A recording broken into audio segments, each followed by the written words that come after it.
Hello दोस्तों, कैसे हो आप सभी। आज मैं आप लोगों को पढ़ाने वाला हूं प्रेजेंट परफेक्ट कंटिन्यूअस टेंस। तो बने रहिएगा इस वीडियो के अंत तक। और अभी तक हमारे यूट्यूब चैनल मैथ मिथिला को सब्सक्राइब नहीं किए हैं तो निश्चित रूप से सब्सक्राइब कर लें, ताकि प्रत्येक नया वीडियो का नोटिफिकेशन आप लोगों को तक आसानी से पहुँच सके। तो चलिए शुरू करते हैं। इससे पहले मैं आप लोगों को 3 टेंस पढ़ा चुका हूँ: simple present tense, present continuous tense और प्रेजेंट परफेक्ट टेंस। आज है प्रेजेंट परफेक्ट कंटिन्यूअस टेंस। तो सबसे पहले समझेंगे कि कोई भी दिया गया वाक्य कौन सा टेंस में है, तो उसके लिए कुछ पहचान हम लोगों को याद रखना होता है। तो प्रेजेंट परफेक्ट कंटिन्यूअस टेंस का पहचान है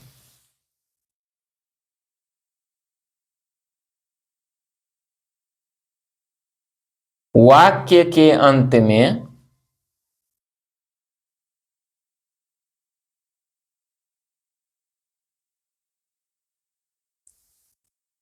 ता रहा है,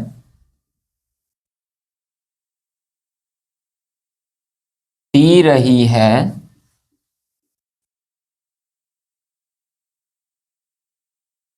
ते रहे हैं,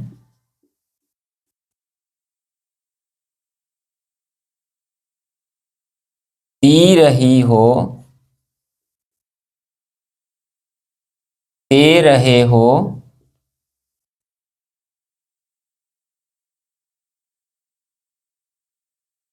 अथवा भूतकालिक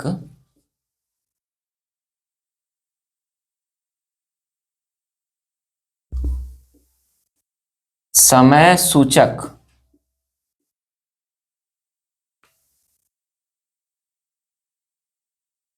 शब्द के साथ रहा है, रही है, रहे हैं आदि।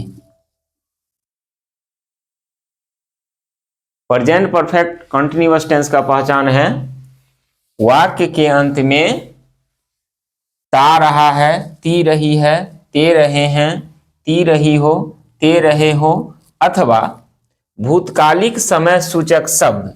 अब यहां समझना है कि भूतकालिक समय सूचक शब्द क्या होता है।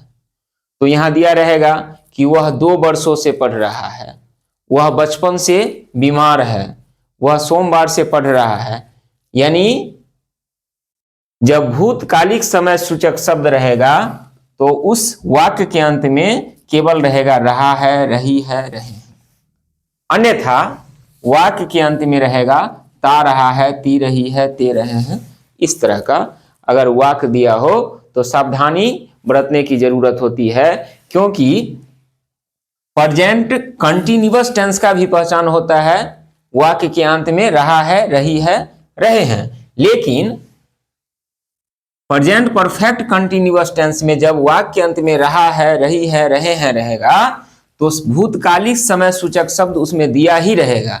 जैसे वह 2 दिनों से बीमार है, वह सोमवार से पढ़ रहा है। अब यहां देखिए, इसका स्ट्रक्चर होगा यानी बनावट होगा, इसका बनावट होगा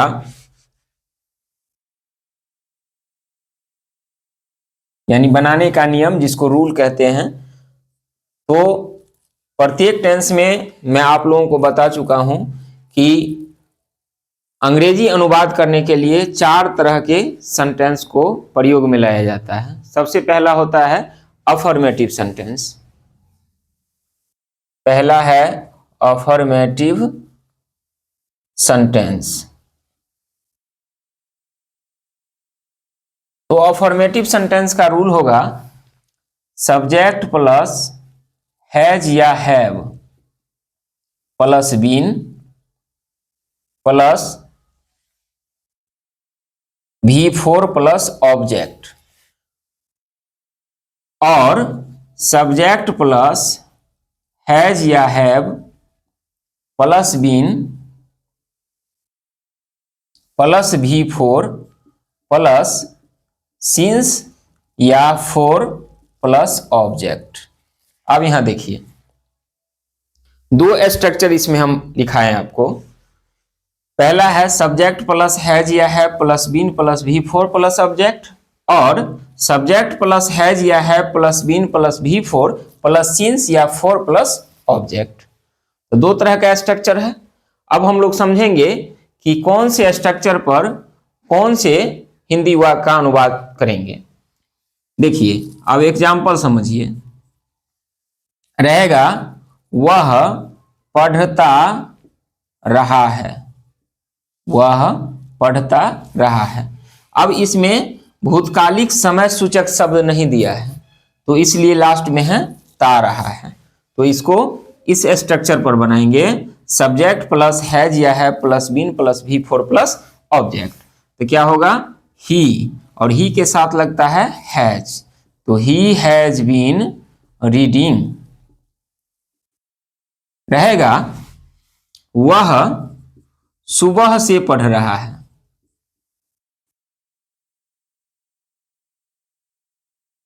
सुबह से पढ़ रहा है। अब यहां देखिए भूतकालिक समय सूचक शब्द लग गया, सुबह से पढ़ रहा है, इट मीन्स वह सुबह में पढ़ना प्रारंभ किया और अभी तक पढ़ ही रहा है। तो यहां लगेगा he has been reading, reading since morning. अब यहां देखिए स्ट्रक्चर में है सब्जेक्ट प्लस हैज या have plus been plus V four plus since या फोर प्लस ऑब्जेक्ट। तो थोड़ा सा ध्यान रखना है यहां कि सिंस का प्रयोग हम किस स्थिति में करते हैं और फोर का प्रयोग हम किस स्थिति में करते हैं।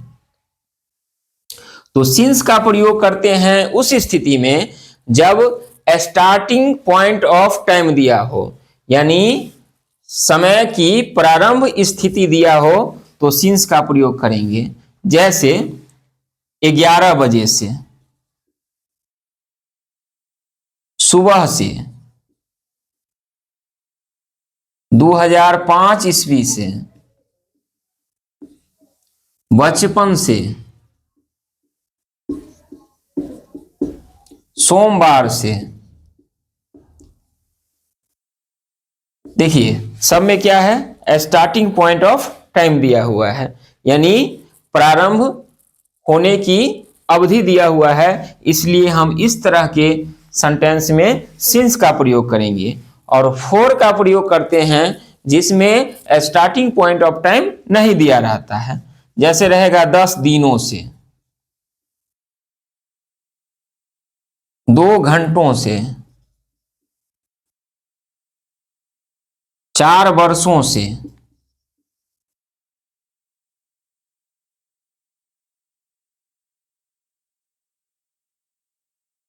4 दिनों से। तो आप लोग को समझ में आ गया होगा, जब समय का स्टार्टिंग पॉइंट दिया रहेगा तो सिंस का प्रयोग करेंगे, अन्यथा फोर का प्रयोग करेंगे। तो इसलिए वह सुबह से पढ़ रहा है, इसलिए इसका अंग्रेजी अनुवाद हो गया he has been reading since morning. तो आप लोग को समझ में आ गया होगा कि सिंस का प्रयोग कहां करेंगे और फोर का प्रयोग कहां करेंगे। अब है मैं 4 दिनों से बीमार हूं, मैं 4 दिनों से बीमार हूं। तो होगा इसका I have been, I double L ill. अब देखिए बहुत सारे बच्चे यहां गलती क्या करते हैं कि इल है तो लिख देगा इलिंग, तो इलिंग नहीं होगा, क्योंकि इल जो है वह एडजेक्टिव है, वर्ब नहीं है। लेकिन स्ट्रक्चर में क्या लिखा हुआ है, सब्जेक्ट प्लस हैज या have plus been plus V four, यानी वर्ब का चौथा रूप, न कि एडजेक्टिव का चौथा रूप। तो आई हैव बीन इल, और कितने दिनों से, 4 दिनों से। तो यहां स्टार्टिंग पॉइंट नहीं दिया हुआ है, इसलिए लिखेंगे I have been ill for 4 days, for 4 days. इसी तरह से रहेगा वह 4 वर्षों से पढ़ रहा है, तो he has been reading for 4 years। रहेगा वह 2 घंटों से पढ़ रहा है, तो he has been reading for 2 hours। लेकिन रहेगा वह 2005 ईस्वी से पढ़ रहा है, तो he has been reading since 2005। रहेगा वह सोमवार से पढ़ रहा है, he has been reading since Monday. तो इस तरह का आपको ट्रांसलेशन पूछा जाएगा, तो आप आसानी से इसे बना सकते हैं। अब है दूसरा निगेटिव सेंटेंस के लिए। तो निगेटिव सेंटेंस का रूल होगा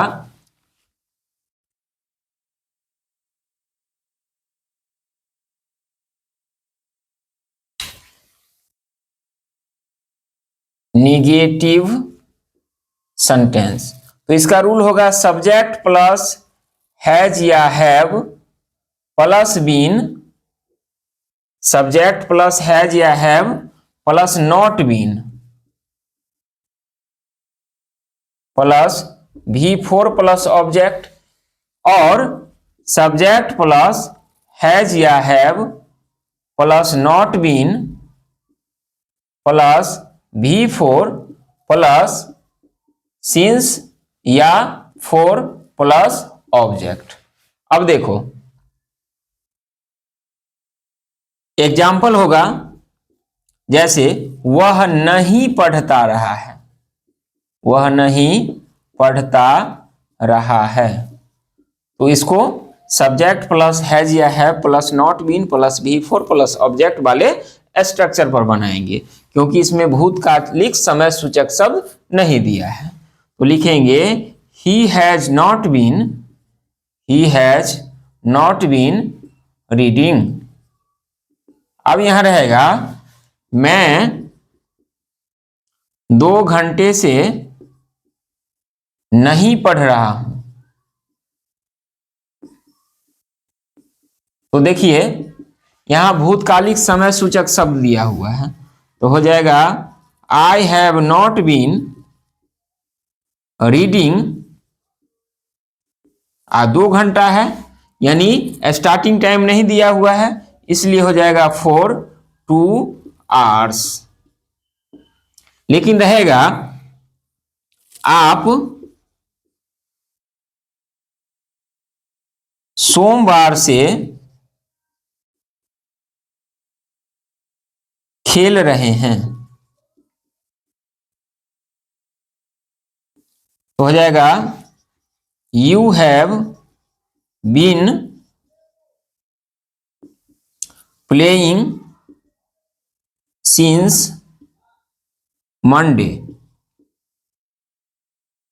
लेकिन इसी में रहेगा कि आप सोमवार से नहीं खेल रहे हैं,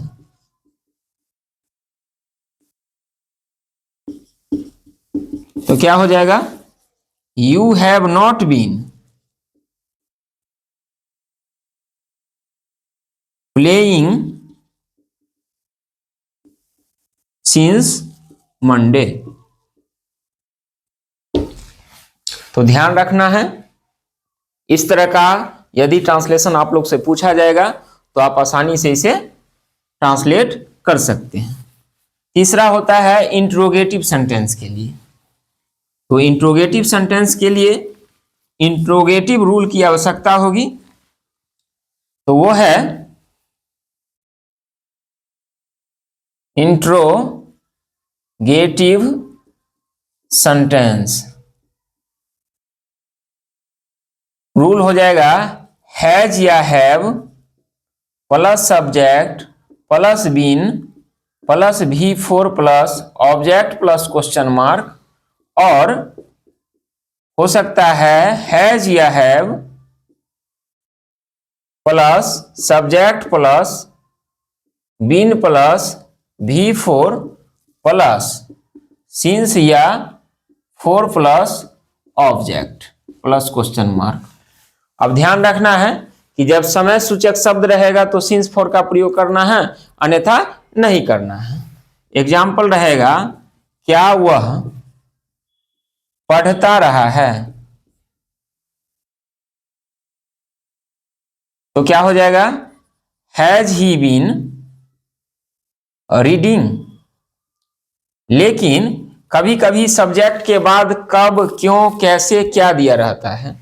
जैसे रहेगा वह क्या पढ़ता रहा है। अब यहां देखिए, वह क्या पढ़ता रहा है, सब्जेक्ट के बाद क्या है, तो सबसे पहले उसका वर्ड लगाएंगे, has he what has he been reading, हो गया वह क्या पढ़ता रहा है। लेकिन अगर रहेगा कि वह सोमवार से क्यों पढ़ रहा है। अब यहां देखिए भूतकालिक समय सूचक शब्द है और सब्जेक्ट के बाद क्यों है, इसलिए वाई पहले लिखेंगे, why has he been reading, और सोमवार से दिया हुआ है तो सिंस का प्रयोग होगा, सिंस मंडे। लेकिन रहेगा आप 1 घंटा से क्या देख रहे हैं, तो हो जाएगा व्हाट हैव यू बीन। अब यहां देखिए देखना का वॉचिंग भी होता है और लुकिंग भी होता है, तो यहां वॉचिंग लिखिए, वॉचिंग और 1 घंटा से, तो फॉर का प्रयोग होगा, NHOUR, यानी हो जाएगा what have you been watching for an hour, यानी आप 1 घंटा से क्या देख रहे हैं। तो इस तरह से भी यदि आपको ट्रांसलेशन पूछा जाएगा तो आप आसानी से ट्रांसलेट कर सकते हो। लास्ट होता है interrogative and negative sentence, interrogative and negative sentence. तो इंट्रोगेटिव एंड निगेटिव सेंटेंस का जो रूल होगा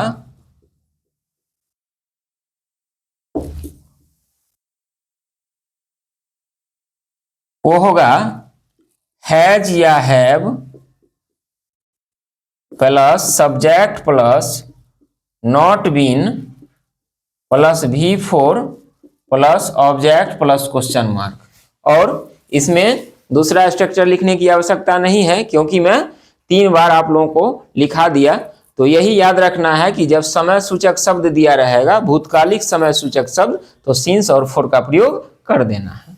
अब एग्जाम्पल देखिए, रहेगा क्या वह नहीं पढ़ता रहा है, क्या वह नहीं पढ़ता रहा है, तो हो जाएगा has he not been reading.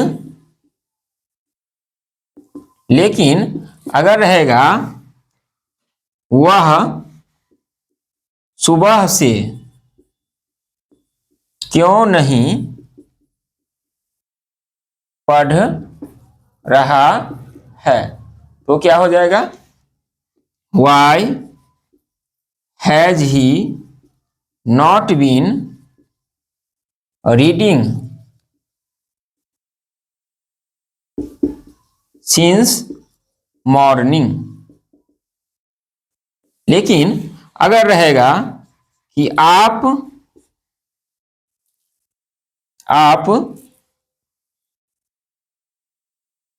2 वर्षों से नहीं, आप 2 वर्षों से क्यों नहीं पढ़ा रहे हैं, तो हो जाएगा why have you not been teaching for 2 years, यानी आप 2 वर्षों से क्यों नहीं पढ़ा रहे हैं। तो इस तरह से अगर ट्रांसलेशन आपको पूछा जाएगा तो आप आसानी से इसे ट्रांसलेट कर सकते हो। तो आप लोगों को मैं आज पढ़ा दिया। Present perfect continuous tense. तो यह वीडियो यदि आप लोग को अच्छा लगा होगा और प्रेजेंट परफेक्ट कंटिन्यूअस टेंस समझ में आया होगा तो इस वीडियो को लाइक कीजिएगा और हमारे चैनल मैथ मिथिला को सब्सक्राइब जरूर कीजिएगा और अधिक से अधिक शेयर जरूर कीजिएगा। फिर मिलते हैं दूसरे वीडियो में। धन्यवाद।